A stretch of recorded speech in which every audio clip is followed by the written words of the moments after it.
মঞ্চৰ সন্মুখত উপবিষ্ট হৈ থকা নৰৰূপী নাৰায়ণীসকল, পোনতে উদ্যোক্তাসকললৈ ধন্যবাদ নিবেদিছোঁ। আজিৰ এই বিশেষ হিন্দু সন্মিলনখনিত মনৰ দুআষাৰ ব্যক্ত কৰাৰ কাৰণে আপোনালোকে ইয়ালৈ আমন্ত্ৰণ জনাইছে আৰু সেই নিমিত্তে ৰাষ্ট্ৰীয় স্বয়ংসেৱক সংঘৰ সংঘযাত্ৰাৰ যি 100 বছৰীয়া বৰ্ণিল পৰিক্ৰমা, এই পৰিক্ৰমাৰ ওপৰত কিছু আলোকপাত কৰিবলৈ যত্ন কৰিম। আশা কৰোঁ আটাই সহযোগিতা কৰিব। ভাৰতবৰ্ষ এখন প্ৰাচীন হিন্দু ৰাষ্ট্ৰ আৰু আপোনালোক আমি আটাইয়ে এই গৰ্বিত হিন্দু ৰাষ্ট্ৰৰ একগৰাকী গৰ্বিত সন্তান। বহুতে প্ৰশ্ন কৰে যে ভাৰতবৰ্ষক হিন্দু ৰাষ্ট্ৰ বুলি ঘোষণা কৰিব লাগে। মই এইখন মন ব্যক্তিগত অনুভৱেৰে কৈছোঁ, ভাৰতবৰ্ষক হিন্দু ৰাষ্ট্ৰ বুলি ঘোষণা কৰাৰ কোনো প্ৰয়োজন নাই। 1000 বছৰীয়া সভ্যতা সংস্কৃতিৰে দীপ্তমান ভাৰতবৰ্ষ এখন প্ৰাচীন হিন্দু ৰাষ্ট্ৰ।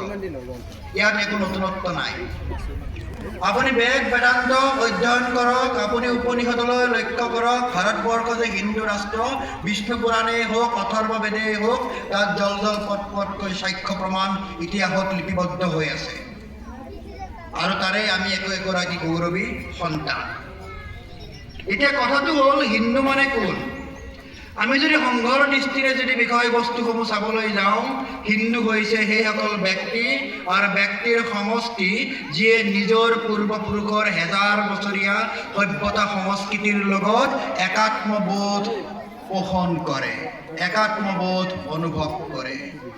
যি ব্যক্তি সমষ্টিয়ে এই পবিত্ৰ ভাৰত ভূমিক নিজৰ জন্মভূমি, নিজৰ কৰ্মভূমি, নিজৰ ধৰ্মভূমি, নিজৰ মোক্ষভূমি বুলি অনুভৱ কৰে, প্ৰতিগৰাকী ভাৰতীয় হৈছে একগৰাকী হিন্দু।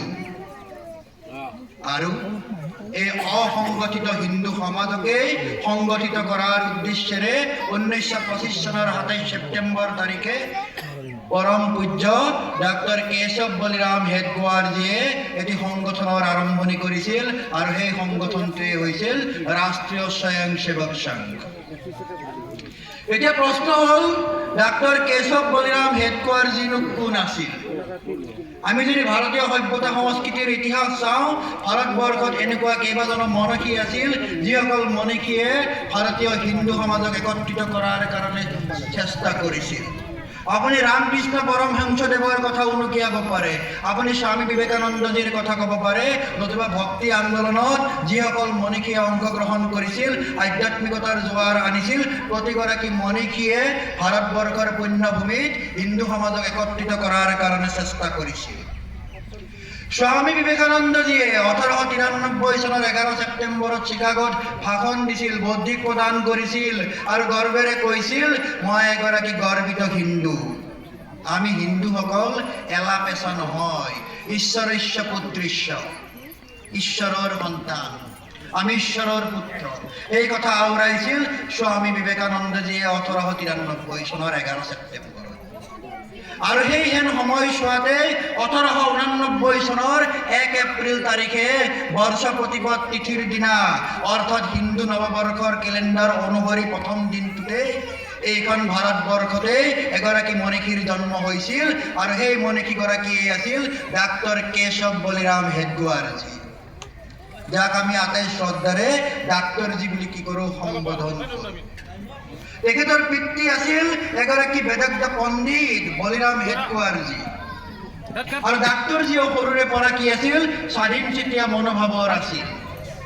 তেখেতৰ দুটামান যদি আমি ঘটনা মনত পেলাওঁ, 1897 চন জুন মাহ, এই সময়ত ব্ৰিটিছৰ শাসন চলি আছে আৰু সেই ব্ৰিটিছৰ শাসনৰ সময়ছোৱাতে মহাৰাণী ভিক্টৰিয়াৰ 60 বছৰৰ বৰ্ষপূৰ্তি অনুষ্ঠান অনুষ্ঠিত হৈছিল ভাৰতবৰ্ষত।